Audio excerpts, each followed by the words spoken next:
अस्सलाम वालेकुम दोस्तों। आज આપણે એકદમ ટેસ્ટફુલ લરી જેવી બજારમાં મળે છે એ રીતની બોઇલ ભુરજી બનાવીશું, જે ખૂબ જ સરસ લાગે છે, ખૂબ જ ટેસ્ટી હોય છે। બિલકુલ લરી જેવો ટેસ્ટ આવશે એનો તમે ઘરે બનાવશો તો બી। અને વારે ઘડીએ બધા કહેશે કે ભાઈ તમે બજારથી લાવવાની એના કરતાં ઘરે બનાવીશું એ બોઇલ ભુરજી ખૂબ જ સરસ લાગે છે। એક વખત ઘરે જરૂરથી ટ્રાય કરજો અને દોસ્તોમાં શેર કરવાનું ભૂલશો નહીં। તો ચાલો આપણે સ્ટાર્ટ કરીશું બોઇલ ભુરજી બનાવવાનું।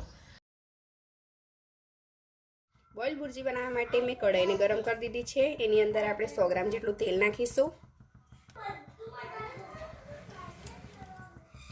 100 ગ્રામ જેટલું આપણે કઢાઈની અંદર તેલ એડ કરવાનું છે।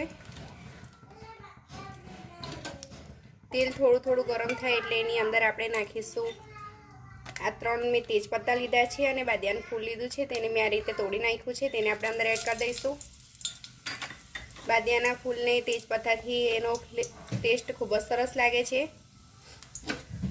એની અંદર આપણે ડુંગળી નાખવાની છે। ડુંગળીને મેં 4 મીડિયમ સાઇઝની ડુંગળીને આ રીતે ઝીણી સમારી દીધી છે, તે આપણે એની અંદર નાખી દઈશું।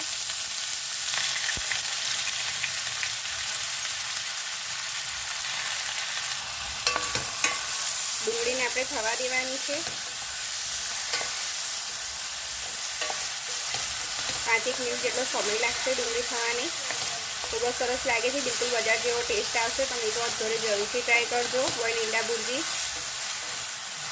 જેવો બજારનો ટેસ્ટ હોય છે એ પ્રમાણે જ આપણે બનાવી રહ્યા છીએ બોઇલ ભુરજીને।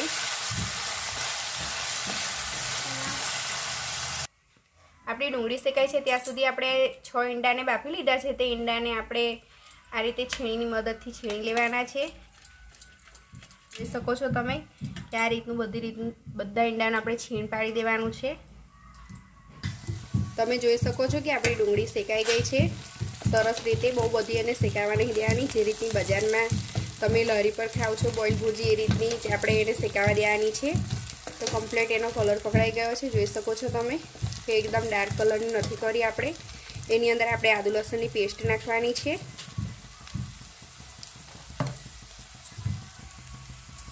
એક નાની ચમચી મેં આદુ લસણની પેસ્ટ લઈ લીધી છે, તે અંદર આપણે એડ કરી દઈશું અને એને આપણે સરસ રીતે શેકાવા દઈશું,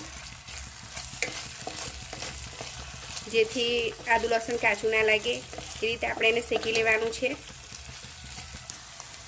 આદુ લસણ સરસ રીતે શેકાઈ ગયું છે। એની અંદર આપણે ટામેટા એડ કરવાના છે, જે 4 મીડિયમ સાઇઝના મેં ટામેટા આ રીતે ક્રશ કરી લીધા છે, તે બી આપણે એની અંદર એડ કરી દઈશું અને એને બી સરસ રીતે શેકી લેવાના છે આપણે।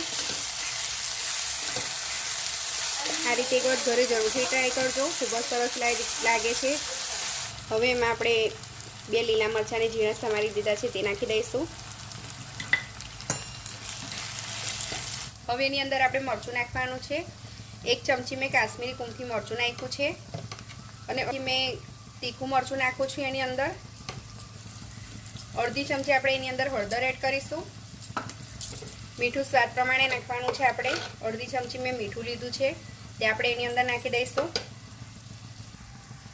2 ચમચી જેટલો મેં ચિકન મસાલો લીધો છે, તે આપણે એની અંદર નાખી દઈશું। ચિકન મસાલાનો ટેસ્ટ અંદર ખૂબ જ સરસ લાગે છે અને બજારમાં બી જે લરી પર તમે ખાવ છો તેની અંદર ચિકન મસાલો જ યુઝ કરવામાં આવે છે। હવે એની અંદર આપણે 2 ચમચી બટર એડ કરવાનું છે। આપણે બટરને અંદર એડ કરી દીધું છે, બટરથી ખૂબ જ સરસ ટેસ્ટ લાગે છે, એટલે એક વખત આ રીતે ઘરે જરૂરથી ટ્રાય કરજો।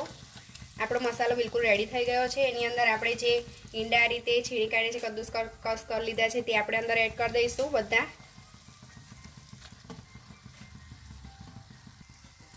એને આપણે સરસ રીતે મિક્સ કરી દેવાનું છે।